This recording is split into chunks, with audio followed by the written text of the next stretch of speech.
Nós estamos começando a última mensagem da nossa série, Jonas e o crescimento da igreja.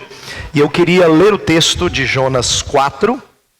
Depois eu quero pedir para as crianças fazerem o desenho de sempre. E aí nós vamos começar relembrando o que nós aprendemos e entrando nessa última mensagem, tá? Então vamos ler Jonas capítulo 4, versos 1 a 11. Vou pedir para você acompanhar a leitura que eu vou fazer.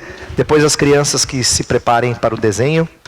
Essa é a última parte da história de Jonas. Eu costumo dizer que essa é a parte menos conhecida da história de Jonas. Mas na verdade toda a história leva para esse capítulo. Esse capítulo então é chave.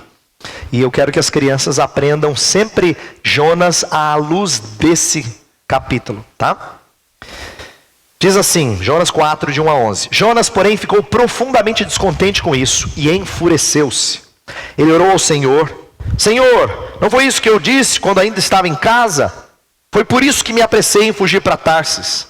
Eu sabia que tu és misericordioso e compassivo, muito paciente, cheio de amor e que prometes castigar, mas depois te arrependes. Agora, Senhor, tira a minha vida, eu imploro, porque para mim é melhor morrer do que viver. O Senhor lhe respondeu: você tem alguma razão para essa fúria? Jonas saiu e sentou-se num lugar a leste da cidade. Ali construiu para si um abrigo, sentou-se à sua sombra e esperou para ver o que aconteceria com a cidade. Então o Senhor Deus fez crescer uma planta sobre Jonas, para dar sombra à sua cabeça e livrá-lo do calor, o que deu grande alegria a Jonas. Mas na madrugada do dia seguinte, Deus mandou uma lagarta atacar a planta e ela secou-se. Ao nascer do sol, Deus trouxe um vento oriental muito quente, e o sol bateu na cabeça de Jonas, ao ponto de ele quase desmaiar. Com isso, ele desejou morrer e disse: para mim seria melhor morrer do que viver. Mas Deus disse a Jonas: você tem alguma razão para estar tão furioso por causa da planta? Respondeu ele: sim, tenho, e estou furioso ao ponto de querer morrer. Mas o Senhor lhe disse: você tem pena dessa planta, embora não a tenha podado, nem a tenha feito crescer? Ela nasceu numa noite e numa noite morreu. Contudo, Nínive tem mais de 120 mil pessoas que não sabem nem distinguir a mão direita da esquerda, além de muitos rebanhos. Não deveria eu ter pena dessa grande cidade?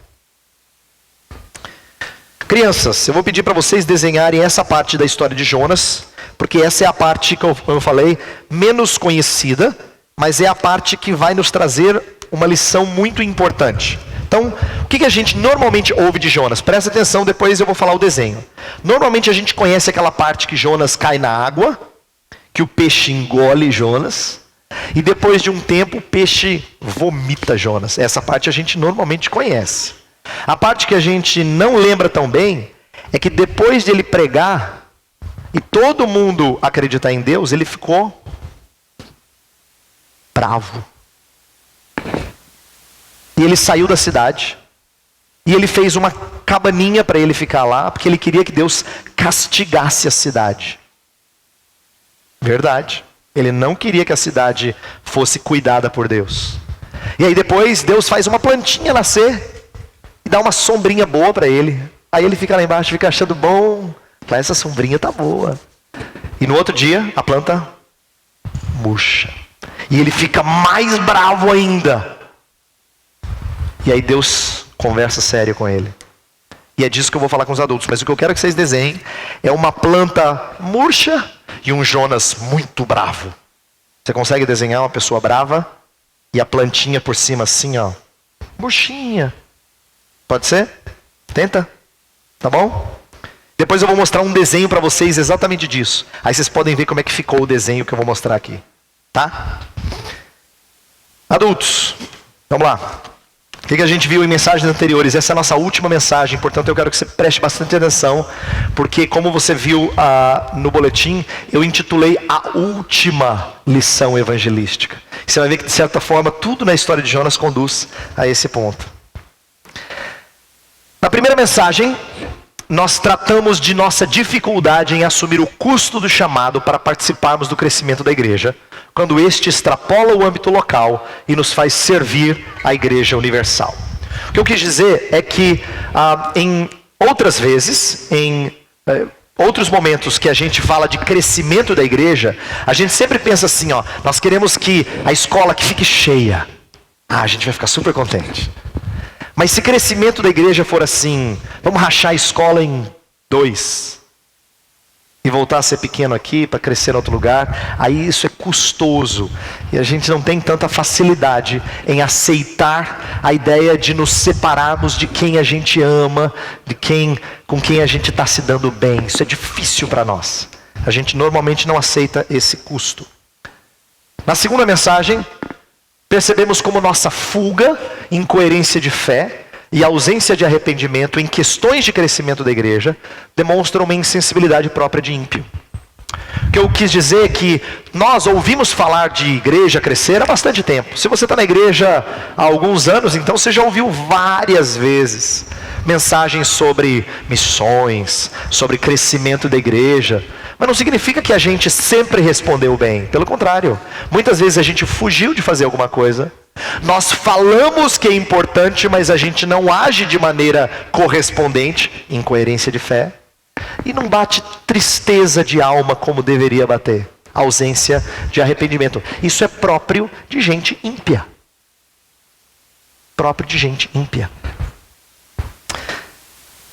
Na terceira mensagem, observamos como as condições imprescindíveis para atuarmos no crescimento da igreja não são qualificações missionárias, mas o profundo senso de pecado e da graça. O que eu falei foi, se alguma pessoa pode levantar e dizer assim, olha, mas eu não sei se eu estou preparado para me envolver nisso, eu me sinto tão desqualificado. A história de Jonas mostra que ele tinha todas as qualificações necessárias para ser um profeta de Deus, um anunciador lá para Nínive, mas ele não estava pronto.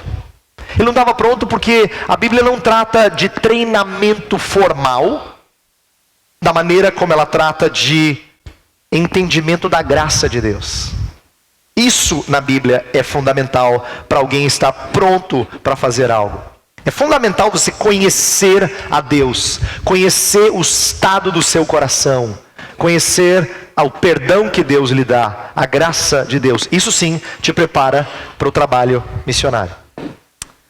Na última mensagem destacamos como qualquer segunda chance na vida não pode ser assumida com nossas próprias forças, mas na força de Jesus Cristo. A gente viu como depois que Jonas sai do peixe, no capítulo 3, Deus dá a mesma ordem para Jonas e ele vai, mas Deus faz uma coisa extraordinária que extrapola o que está nas mãos de Jonas. E isso nos ensina que quando Deus nos dá uma segunda chance, Ele não dá para você resolver.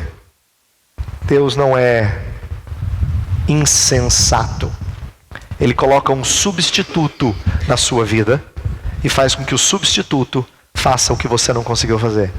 E a história da Bíblia é essa. É a história do nosso substituto, da pessoa de Jesus Cristo. Por isso que tudo que a gente faz uma segunda vez, a gente não deve fazer, Senhor, me dá uma segunda chance que dessa vez eu consigo. Não consegue não.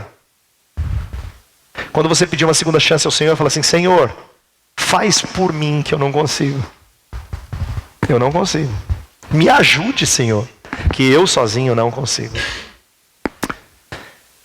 Olha que interessante, um panorama rápido de Jonas. No capítulo 1 a gente viu Jonas correndo de Deus, para longe, do chamado de Deus. No capítulo 2 a gente viu Jonas correndo para Deus. Lá na barriga do peixe ele estava voltando para Deus. No capítulo 3 a gente vê Jonas correndo para Nínive. E no 4 ele está correndo de Nínive. O que esse panorama me mostra, que eu acho fantástico? É que esse livro só pode ter vindo de Deus. Sabe por quê? Se eu escrevesse a história, eu acabaria ali no capítulo 3. Uau, ia ficar muito bonita essa história. Se acaba no capítulo 3, todo mundo levanta no cinema, aplaude em pé e fala, uau, que acontecimento fantástico. A história ficaria bonita. Ela termina de maneira triunfante.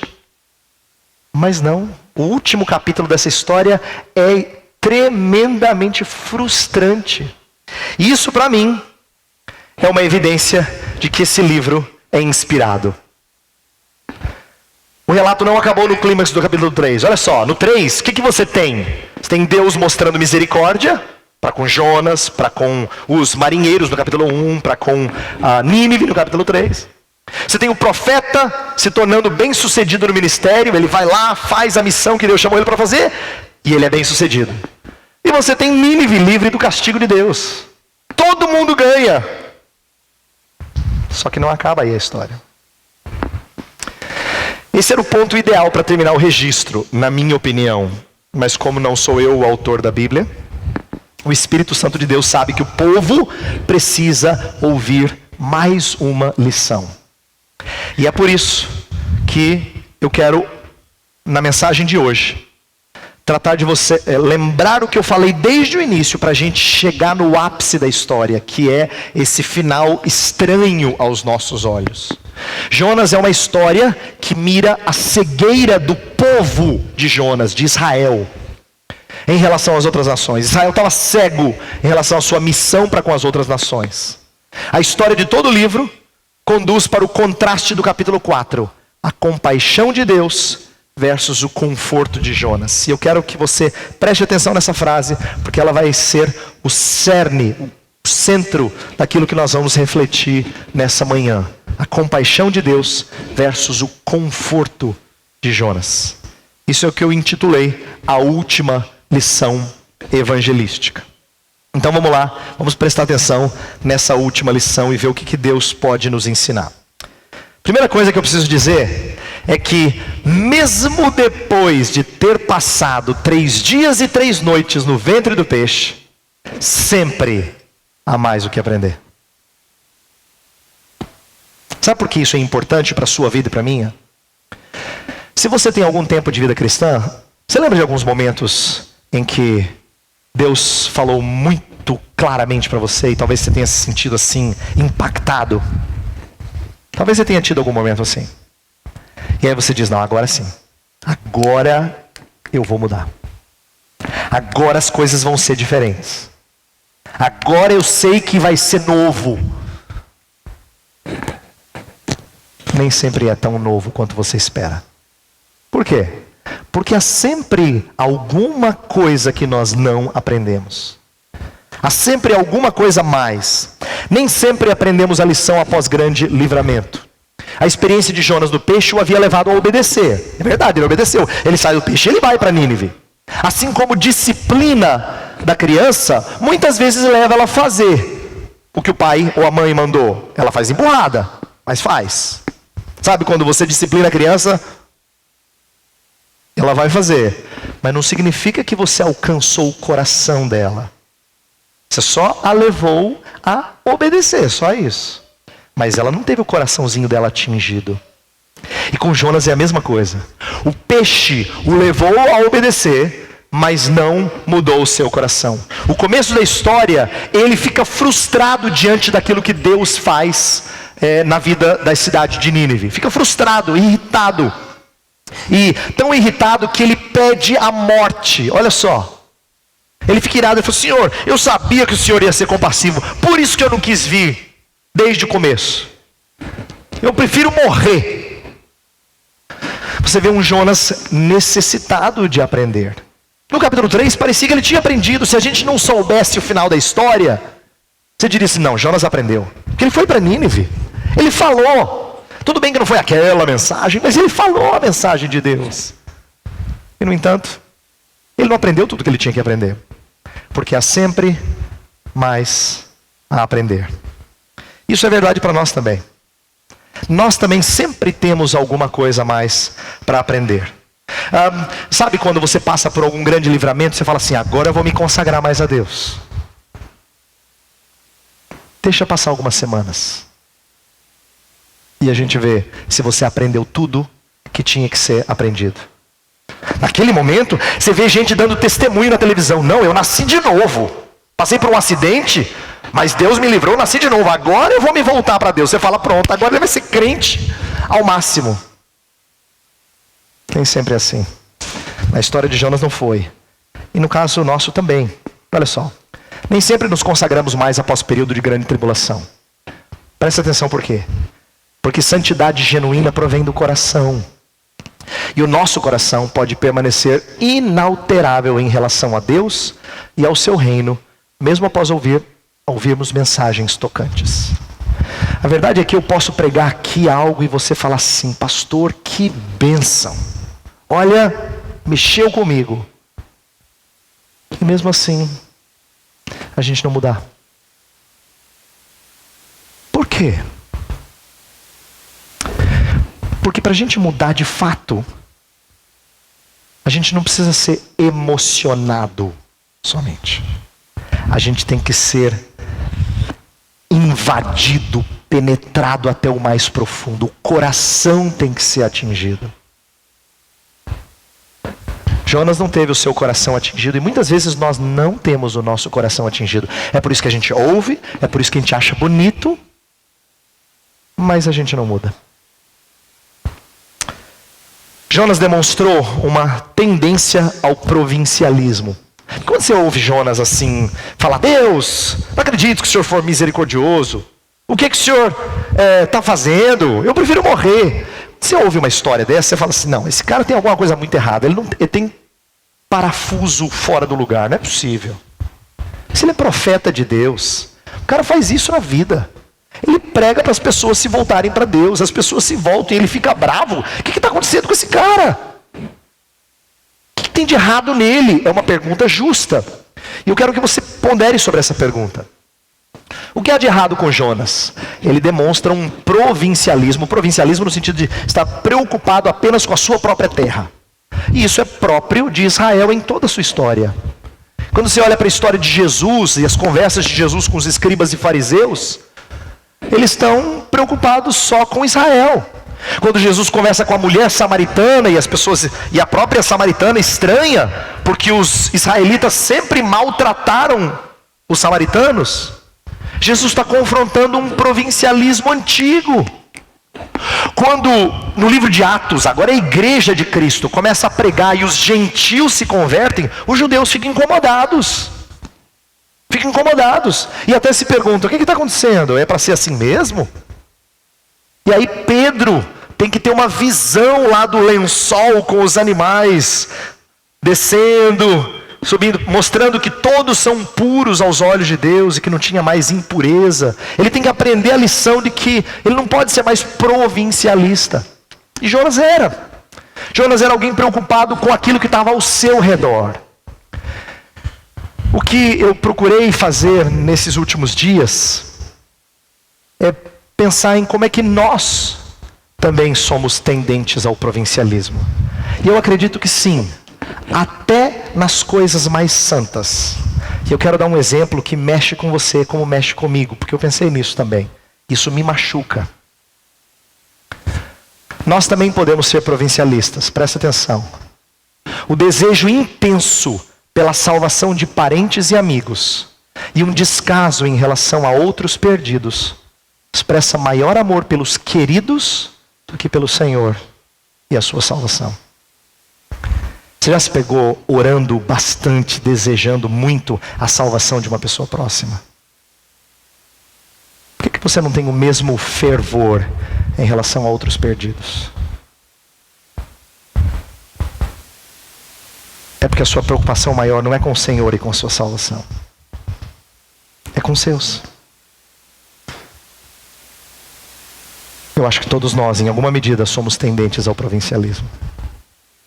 Todos nós, em alguma medida, nos preocupamos mais com os nossos do que com o Senhor. E nesse ponto, eu queria que a gente pensasse na alegria que Paulo teve em Romanos 11. Romanos 11 é um dos capítulos mais fantásticos da epístola.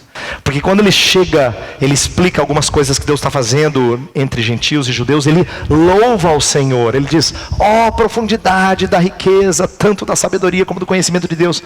Deus, quem é que te deu conselhos? Como é que o Senhor pensou numa coisa dessas? Por que ele está tão alegre e efusivo? Tem uma razão, olha só. Enquanto Jonas tem receio de que o eixo de gravidade para a obra de Deus no mundo esteja mudando, está saindo de Israel, que não está se arrependendo há décadas, na verdade, centenas de anos que Israel está distante de Deus. E agora está mudando para Nínive, que Deus está convertendo Nínive. Jonas está preocupado, será que Deus agora vai se tornar o Deus de Nínive, não o Deus de Israel? Enquanto Jonas está preocupado com isso, Paulo gasta toda a sua vida em prol dos gentios, para que eles alcancem proeminência e sejam usados para a salvação de Israel. Em Romanos 11, Paulo fala assim, olha, eu me dediquei aos gentios, porque eu sei que Deus vai fazer coisas grandiosas com os gentios. Só que ele sabe que Deus vai usar a plenitude dos gentios também para a salvação de Israel. E é por isso que ele fica encantado. Paulo não tem preocupação em ser provincialista. Ele ama os seus compatriotas, a ponto de dizer, eu queria ser anátema em prol dos meus compatriotas. Mas ele não fica gastando a sua vida inteira no seu povo. Ele gasta a sua vida fora do seu povo, para a salvação de outros, porque o seu amor maior é no Senhor e na sua salvação. É isso que eu falei, que a gente tem que perder o provincialismo e sermos desejosos de nos alegrar com o Senhor e com a sua salvação. E aqui a gente percebe que o capítulo 4 de Jonas nos ensina sobre como é que a gente aprende a ter compaixão. Nosso Deus é compassivo. O livro de Jonas é sobre a compaixão de Deus. É sobre a compaixão de Deus. Então o que a gente precisa aprender sobre essa compaixão? Olha só. Jonas não só esqueceu-se de que ele próprio era alvo da misericórdia de Deus, mas sua ira o levou a falar loucuras. Lembra? Ele pediu que Deus o matasse, que ele morresse. Jonas achou que conhecia Deus, mas ele precisava aprender compaixão com o pai, assim como o irmão mais velho da parábola do filho pródigo. Você lembra da parábola? Jesus conta a história de um pai que tinha 2 filhos. O mais novo pega parte da sua herança antecipada, ofendendo o seu pai assim, porque ele diz assim, meu pai, eu quero a minha herança antes. Em outras palavras, tudo que importa para mim é o senhor morrer e eu ter o seu dinheiro. Como o senhor não morre, então eu quero o seu dinheiro antes. Ele pega, sai, gasta tudo e volta, e quando volta arrependido, o pai o recebe. O irmão mais velho fica furioso. Pai, como é que o senhor faz uma coisa dessa? Como é que o senhor faz uma coisa dessas, pai? O seu filho desonrou o senhor. Você consegue se imaginar falando isso? Mãe, pai, como é que o senhor faz uma coisa dessas? Depois de tudo que ele fez, depois de tudo que ela fez. A gente se vê no irmão mais velho, que não é compassivo. Aí o pai fala assim, meu filho, o que é meu é teu. Por que você está preocupado aí em ter as coisas? Deus vai ensinar Jonas a ter compaixão. Deus vai exortá-lo a ter compaixão. E nós precisamos aprender a ter compaixão. Veja só, como é que a gente precisa aprender a ter compaixão em relação ao crescimento da igreja, que é o que nós estamos falando nos últimos domingos.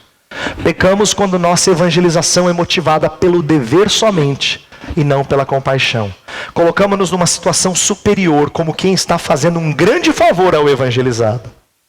Devemos nos condoer com a situação de outros. Estou dizendo isso porque se você é parecido comigo, e eu imagino que você é parecido, não igual, mas é parecido. Muitas vezes a gente sente que a gente tem que fazer, e a gente faz mais impulsionado pelo dever do que pelo prazer. Mais impulsionado pelo tenho que fazer do que pelo quero, gosto muito de fazer. E em relação à evangelização, ao espalhar das boas novas, a gente tinha que fazer movido por compaixão. Compaixão antes do que por dever.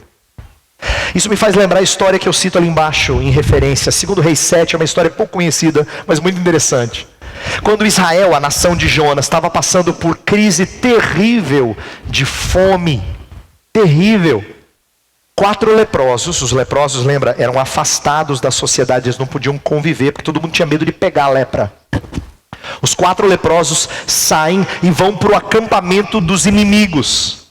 E lá no acampamento dos inimigos, eles encontram ninguém dos inimigos, e um monte de comida. Deus tinha feito os inimigos dar no pé, né, fugirem. Deus fez algo lá extraordinário. E quando os leprosos chegam, imagina, eles estão acostumados a ser afastados da sociedade. Eles chegam num lugar que tem banquete, só para os 4. Eles começam a fazer festa. E o texto mostra assim, eles estão tão alegres. Aí uma hora bate uma tristeza. Porque eles falam assim, não está certo a gente comer isso aqui sozinho. Nosso povo está passando fome. E aí o texto fala que os 4 leprosos voltam para a cidade e anunciam para os guardas, tem comida lá. Eles querem transmitir as boas novas, porque eles se condoeram. O senso de dever tem que ser de compaixão, não de compulsão assim, ruim. A gente precisa aprender a ter compaixão quando a gente fala de Cristo para as pessoas. E é nisso que Deus nos perscruta, sabe? Agora a gente vai entrar numa parte da mensagem que eu julgo ser mais importante, porque é onde fere. Deus vai começar a fazer cirurgia em Jonas. O Deus paciente, o verso 4, fala que Deus respondeu paciente às loucuras de Jonas. Jonas fala, quero morrer. Aí Deus fala assim, Jonas, você acha que está certo pedir isso? Sabe o que eu fico imaginando? Eu fico imaginando assim que... Você conhece o Deus que destruiu Sodoma e Gomorra? Conhece o Deus que inundou o mundo no dilúvio? Você conhece o Deus que matou Uzá só por ter encostado na arca, não deixar ela cair? Imagina Deus com Jonas assim, raio e mata Jonas na hora. Podia. Se fosse eu, já tinha feito. Como é que um cara tem a petulância de depois de ser usado por Deus para uma obra de conversão tão grande ainda fala assim, Deus, como é que o Senhor faz o que o Senhor faz? Prefiro morrer. É muita petulância. Mas Deus não é como eu. Ele fala assim, Jonas, tem razão de você falar assim. Deus é muito paciente. Muito paciente. O paciente Deus não só se mostra o oposto do profeta, mas ele irá expor o coração de Jonas ao próprio profeta. Ele vai mostrar para Jonas o estado do coração dele. A sabedoria de Deus o leva a utilizar um instrumento singelo para o seu teste, uma planta. Agora, crianças, vamos ver se o seu desenho ficou parecido assim, ó. Olha só, aquele é Jonas. Jonas, olha a cara do Jonas. Jonas está muito bravo. Dá para ver como ele está com uma cara assim de bravo? Por quê? Porque olha a plantinha murcha atrás dele. Murchinha. Ele não tem mais sombra. O que Deus fez? Deus fez uma planta nascer, depois no outro dia veio um verme e a planta murchou, e aí o sol e o vento quente, naquela época tinha um vento oriental que fazia a temperatura chegar a um estágio assim insuportável. Jonas fica muito incomodado e irado, porque agora ele não tem a plantinha trazendo a sombra que ele queria. E nessa hora, a gente vai perceber algumas coisas importantes no tratamento de Deus. O finalzinho de Jonas é Deus tratando de Jonas no seu mais profundo. Olha só como é que Deus faz isso. Primeiro, Deus faz uma coisa meio estranha aos nossos olhos, mas eu comecei a perceber que ela não é tão estranha assim. Eu faço isso com os meus filhos, talvez vocês, pais, façam isso também. E Deus fez isso com outros filhos no passado. Ele levanta perguntas. E as perguntas de Deus são bem perscrutadoras. Olha só, Deus fez 3 perguntas a Jonas no capítulo 4. Elas expressam paciência com o profeta. Lembra? Num certo aspecto eu já falei que Deus se mostra paciente, mas mais do que isso, elas também são perscrutadoras, isto é, demonstram o estado de seu coração. Deus fez isso também com outros servos no passado, com Adão e Eva. Quando Deus vai encontrar Adão e Eva no jardim, depois que eles pecaram, depois que eles desobedeceram a Deus, Deus não diz para eles tudo o que aconteceu e traz a punição. Ele pergunta, Jonas, Adão, onde é que você estava? O que você fez? Por que você está assim? O que aconteceu? E aí Deus vai levando. Deus fez isso outras vezes. Deus fez isso com Jó. Com Jó ele levanta um monte de perguntas. Jó fica sem resposta. Ele fala. No final do livro dele ele fala, Senhor, depois que o Senhor falou eu me calei. Fechei a boca. Porque as perguntas de Deus deixaram ele sem resposta. E por falar em sem resposta, como é que termina o livro de Jonas? Jonas não tem resposta. Ela termina com uma pergunta de Deus. As perguntas de Deus são perscrutadoras. E nessa hora a gente percebe que ele está expondo o coração de Jonas. E quando ele faz isso, a gente vê um Jonas fazendo algo muito comum no nosso meio, justificando a sua ira. Jonas pede a morte 3 vezes no livro, não sei se você lembra disso. No capítulo 1 a gente falou que Jonas, num determinado momento lá do barco, quando está na tempestade, os marinheiros perguntam para ele assim: Jonas, o que a gente deve fazer com você? E ele fala: me lancem no mar. E eu disse naquela ocasião que quando Jonas faz isso, Jonas não está sendo assim, sacrificial, não está fazendo nenhum gesto bonito, dizendo, me matem para que vocês sejam livres, nada disso. Jonas não cria que Deus era compassivo? Ele fala isso no capítulo 4, ele podia ter pedido, Deus, tem compaixão de nós. Mas ele não queria orar, ele preferia morrer. E nessa hora, a gente percebe que ele pede a morte de outra maneira, não diretamente para Deus, mas ele pede a morte. E no capítulo 4 ele pede mais 2 vezes a morte. Assim como Pedro negou Jesus Cristo 3 vezes. E eu achei isso curioso, ter pensado em 3 e 3. Por quê? Porque negar uma vez, você poderia dizer um escorregão, mas 3 vezes é porque você estava realmente firme no seu propósito. Você faz uma, você poderia dizer, escapuliu. Não escapuliu. Não escapuliu. Você pediu mais de uma vez, é porque você realmente está com seu coração disposto a algumas coisas rebeldes para com Deus. Na última vez, por causa do calor, lembra? A planta murchou, veio o vento quente, o sol queimando a cabeça de Jonas. Então ele fala, Deus, eu prefiro morrer. E você percebe Jonas meio que justificando a sua ira. Não só por causa de Nínive, mas olha como eu estou sofrendo. Há quem diga que talvez Jonas estivesse sofrendo com o calor por causa do que a pele dele tinha ficado por conta de ter estado na barriga do peixe. Então talvez para ele fosse mais angustiante estar debaixo do sol. É possível. Mas o que essa história revela é que ele está preocupado consigo, ele está tentando justificar a sua ira. E quando eu penso em justificar a ira, eu tenho que ceder ao ensino da palavra de Deus. Nossas expressões de ira são quase 100% injustificáveis. Já tentou argumentar? Você sempre tem um mas, um porém, para explicar. Eu fiquei assim, mas... É porque... mas é que ela... Você sempre tem uma continuação para explicar, para justificar o porquê você ficou daquele jeito. E olha, se a gente for bem honesto, quase 100% das vezes, você não tem justificativo.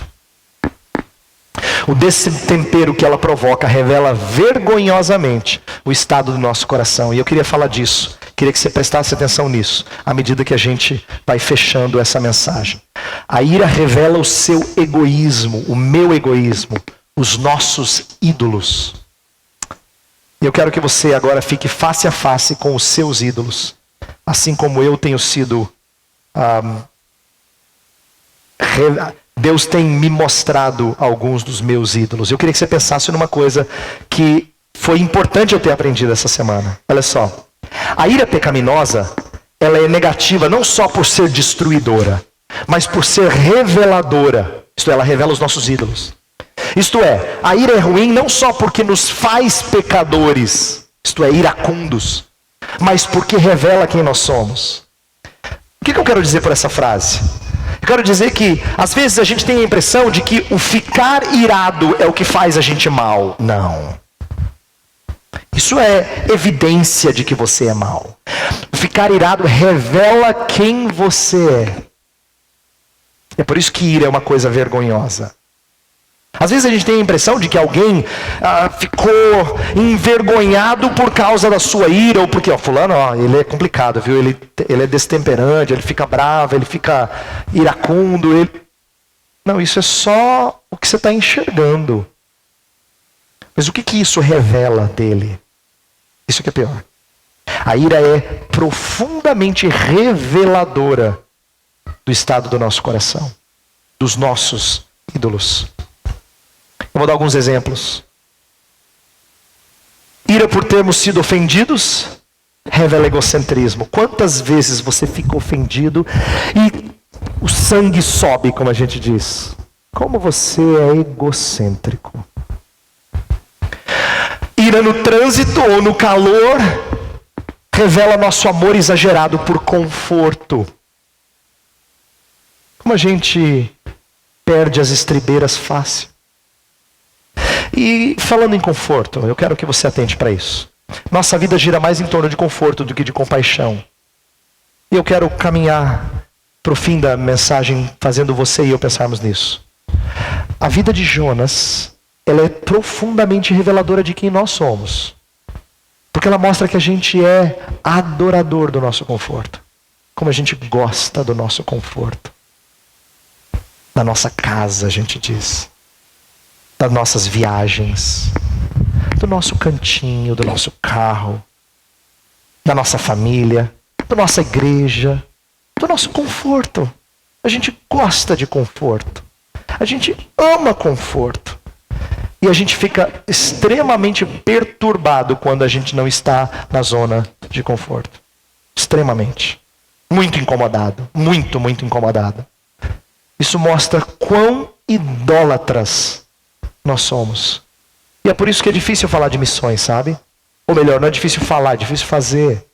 Porque missões implica em abrir mão de conforto. Abrir mão de conforto.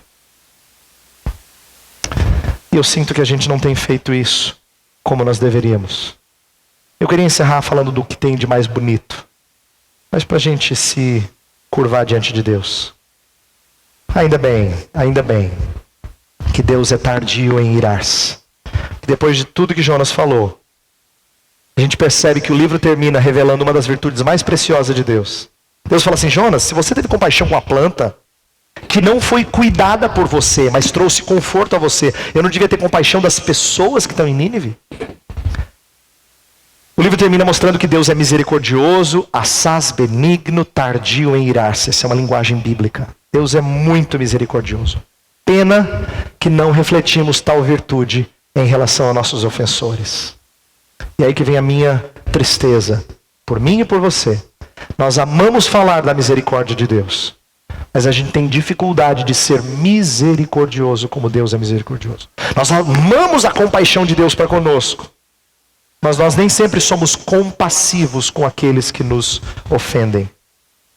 É por isso que eu preciso terminar lembrando a você sobre um homem que foi manso e humilde de coração. Porque Deus se fez homem para mostrar a você como você tinha que parar de ser egocêntrico, voltado para o conforto, idólatra.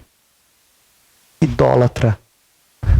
E lembrar daquele que, sendo rico, se fez pobre por amor de vós, diz a Bíblia Sagrada acerca de Jesus Cristo. Olha só, se a história de Jonas revelou um pouco mais de nossas feiuras, e eu acho que ela revelou as minhas e das suas, então nós carecemos mais de Jesus, o qual era compassivo para com ovelhas que não tinham pastor. Ele fala isso. Diz a Bíblia lá em Mateus 9 que o seu coração se condoeu, porque ele viu as pessoas e viu que não tinha quem cuidasse delas.